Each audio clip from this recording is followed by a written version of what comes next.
Hello, bachcho. Let's read this question. A monochromatic light is incident from air on a refracting surface of a prism of angle 75 degree and refractive index n naught as root 3.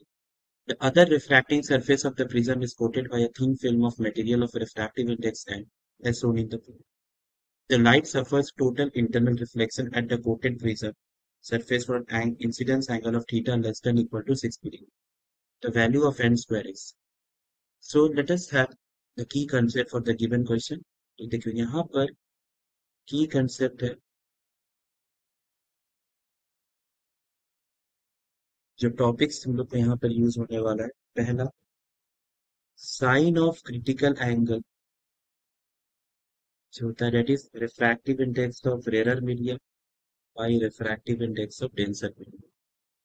Rare medium का refractive index और denser medium even we can write by हम लोग N के form से भी denote करते हैं, rare medium by denser medium. Next है फ्रॉम स्नेल्स लॉ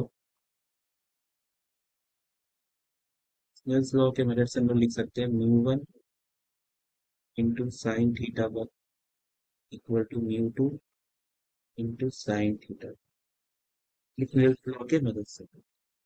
नेक्स्ट है हम लोग को एक चीज जान के रखना है कि अगर मान लीजिए कोई प्रिज्म है, दिस इज अ प्रिज्म, एक रे ऑफ लाइट से स्ट्राइक हो रहा, गोइंग लाइक दिस। इस एंगल को अगर हम लोग R1 बोलते हैं, इसको R2, ये A, तो I होता है ये E। कंसेप्ट इज दैट कि R1 प्लस R2 ये A के बराबर। ये की कंसेप्ट हमें जरूरत पड़ेगा इस क्वेश्चन को बनाने के लिए। So let us proceed with the question. हमारे क्वेश्चन में एक प्रिज्म दिया गया, देयर इज अ प्रिज्म,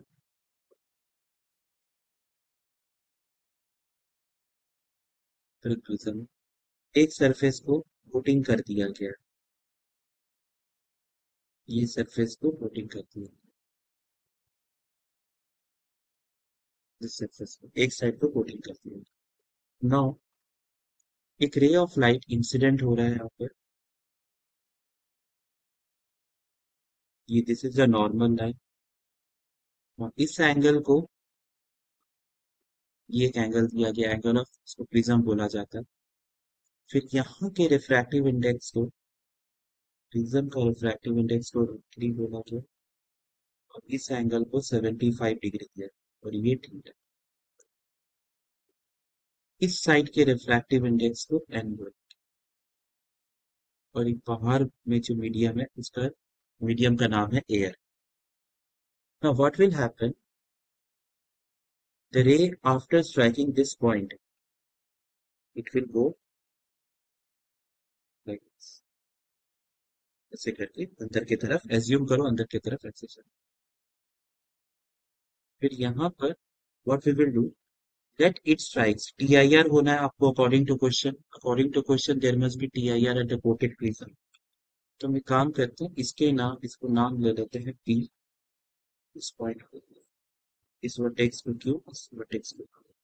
अगर यहाँ TIR हो रहा है, इस एंगल को हम लोग बोलते हैं T, theta C। So what we can write now, sine of theta C, rare medium by denser. देखो लाइट हमेशा डेंसर के रेयर की तरफ जाएगा, TIR के केस में TIR होने के लिए लाइट डेंसर से रेयर की तरफ जाना चाहिए। मतलब आप एज्यूम करोगे ये डेंसर मीडियम है और ये rare medium, sine theta C will be rare medium का refractive index n by denser है रूट, ये। Now we will apply Snell's law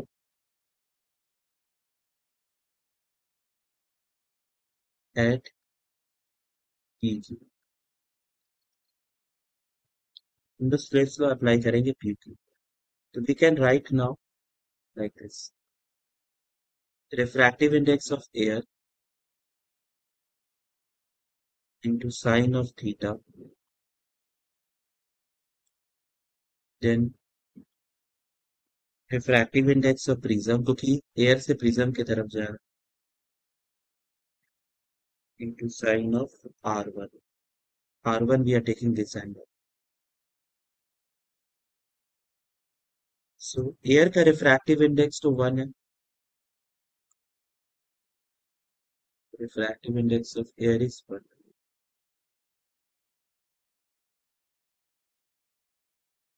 into sine of theta. Prism का refractive index √3 into sine of r1. So it becomes sine theta equal to √3 into sine of. Now, next concept is that we can write r1 plus r2 क्या है, theta c. Theta c is a के बराबर, a है 75 degree. r1 we can write as 75 degree minus theta c. अब हम substitute करेंगे इस वाली जगह. We can write sine theta √3 sine 75 minus theta. अब क्वेश्चन में क्या बोला, for theta equal to 60 degree अगर हम लेते हैं, for theta equal to 60 degree, इस केस में आप लिखोगे sine 60 degree equal to √3 sine 75 minus theta. Sine 60 degree is √3 upon 2 √3 sine 75 minus theta. 3 gets cancel. ये हाफ का मतलब sine 30 degree sine 75 minus theta. दोनों तरफ साइन साइन है, तो we can write therefore 30 degree is equal to 75 minus theta.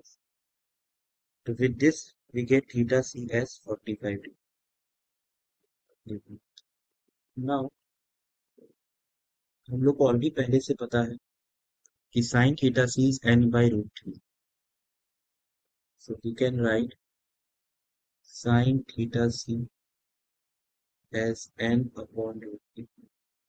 Theta c 45 degree के बराबर है